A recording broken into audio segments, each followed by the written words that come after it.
자, 이번에는 중심원소가 탄일결합, 이중결합 이런 것뿐만 아니라 비공유 진재쌍을 가지는 것까지 생각을 해봅시다. 먼저 첫 번째 예언에는요, 비공유 진재쌍이 없는 간단한 형태를 먼저 소개를 하고 있어요.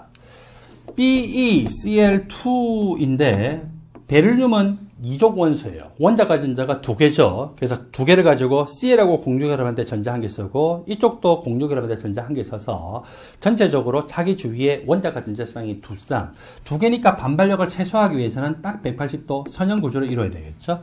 그 다음에 BF3인데 이 BF3에서 붕소는 13족 원소 원자가 전자 3개. 한 개를 공유결합한데 썼고 따라서 원자가 전자쌍이 3쌍이죠.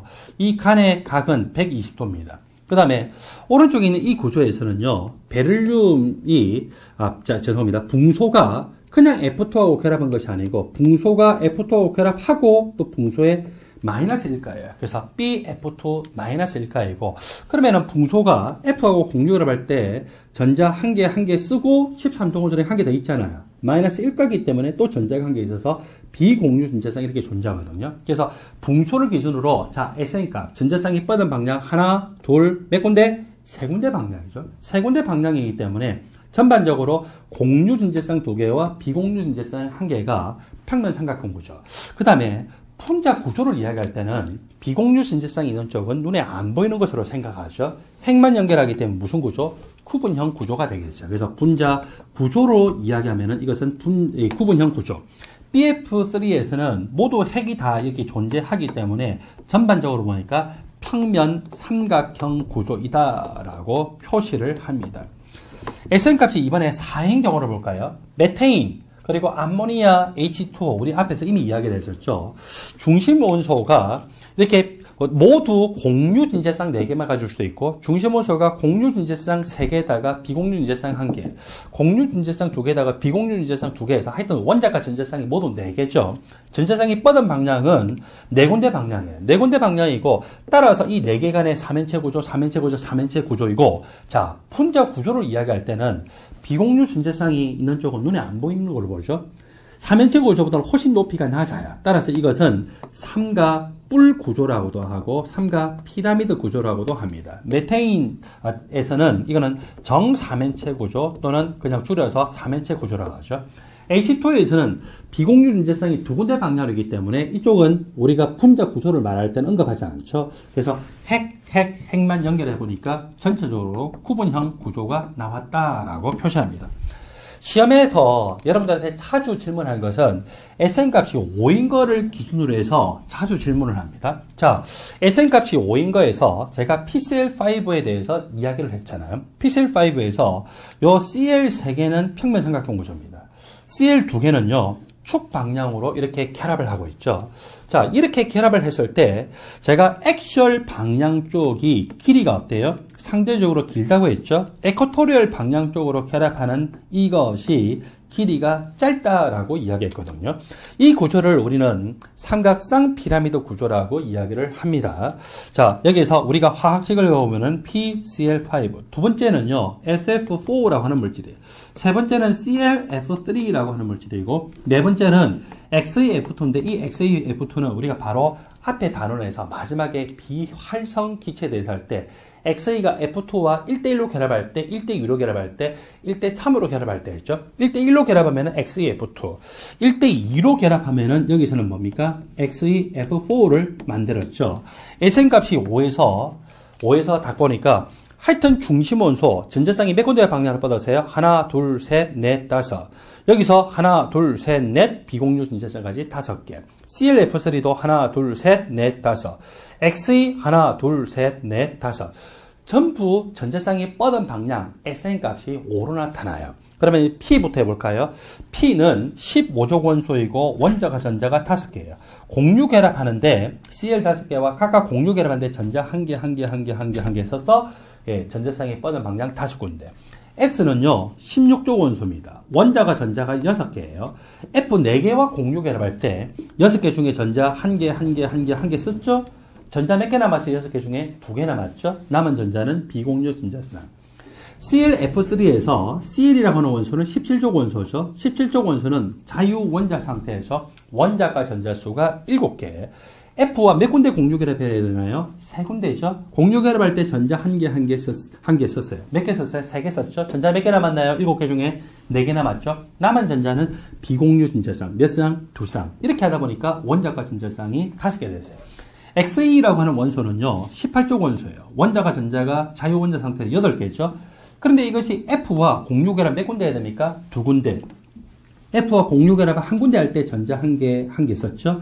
전자 몇 개 남았어요? 6개. 남은 전자는 비공유 전자쌍으로 존재할 수 있죠. 남아있는 전자수가 6개니까 비공유 전자쌍이 3쌍으로 나타났어요. 그래서 PCl5, SF4, ClF3, XeF2는 공유 전자쌍만 존재하든지 공유 전자쌍에 비공유 전자쌍까지 존재하든지 하여튼 전체 원자과 전자쌍의 수가 5개고 전자쌍이 뻗은 방향의 수가 얼마입니까? 5죠. Sn값이 5라고 합니다.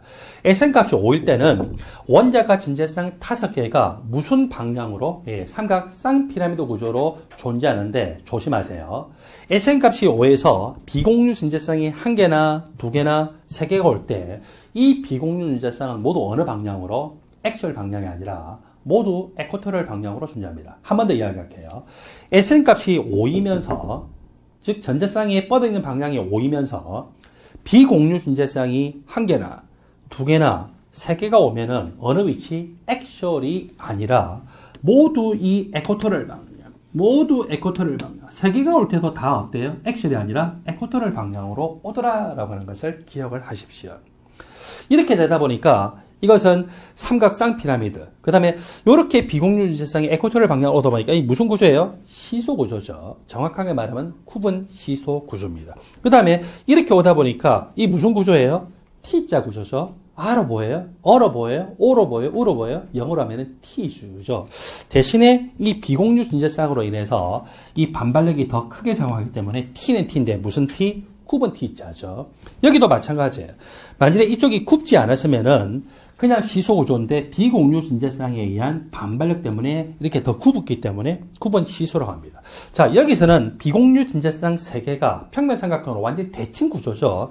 따라서 더 이상 굽지 않았어요. 그래서 비공유 전자쌍이 눈에 안 보인다고 생각하면 무슨 구조입니까? 선형 구조로 나타났죠. 그래서 제가 SF4에 대해서 이야기하면은 시소 구조다. 정확하게 말하면은 굽은 시소 구조다.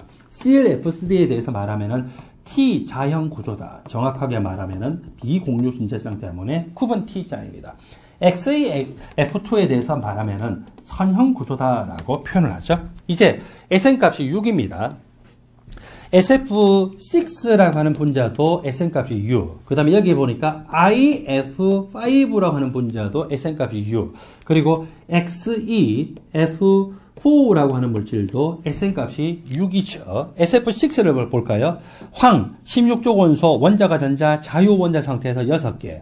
F와 6군데 결합해야 되죠. 공유결합인데 전자 1개 있어서 다 썼어요. 그래서 원자과 전자쌍 6개이고 전자쌍이 뻗은 방향이 6군데죠. Sn값이 6입니다. I, 17족 원소예요. 17족 원소니까 자유원자 상태에서는 원자과 전자 7개죠. F와 공유결합할 때 전자 1개 쓰고도 전자가 몇 개 남았어요? 다 5개 썼기 때문에 2개가 남았죠. 남은 전자는 비공유 전자쌍. 그래서 전자가 6군데 있으면은요, 이렇게 팔면체 구조로 이루어요. 그리고 XeF4, Xe라고 하는 것은 18족 원소, 자유원자 상태에서 원자과 전자수 8개, F와 공유결합할 때 전자 1개 쓰고 전자가 4개 썼으니까 4개 남았죠. 4개 남았으니까 비공유 전자쌍 2쌍. 이래서 전자쌍이 모두 6개고 6군데 방향으로 뻗었기 때문에 Sn값이 6이죠. Sn값이 6일 때는요. 비공유 전자쌍이 1개나 2개가 오면은 이것은 가상의 이 평면 사각형을 기준으로 축방향으로 있어요. 가상의 이 평면 사각형 기준으로 축방향. 이렇게 있다 보니까 자, 여기서는 팔면체 구조. 그다음에 이 비공유 전자쌍 때문에 사각 피라미드인데 비공유 전자쌍이 위에 공유 전자쌍보다 반발력이 더 크기 때문에 이렇게 굽어져서 사각 피라미드는 사각 피라미드인데 굽은 사각 피라미드라고 합니다.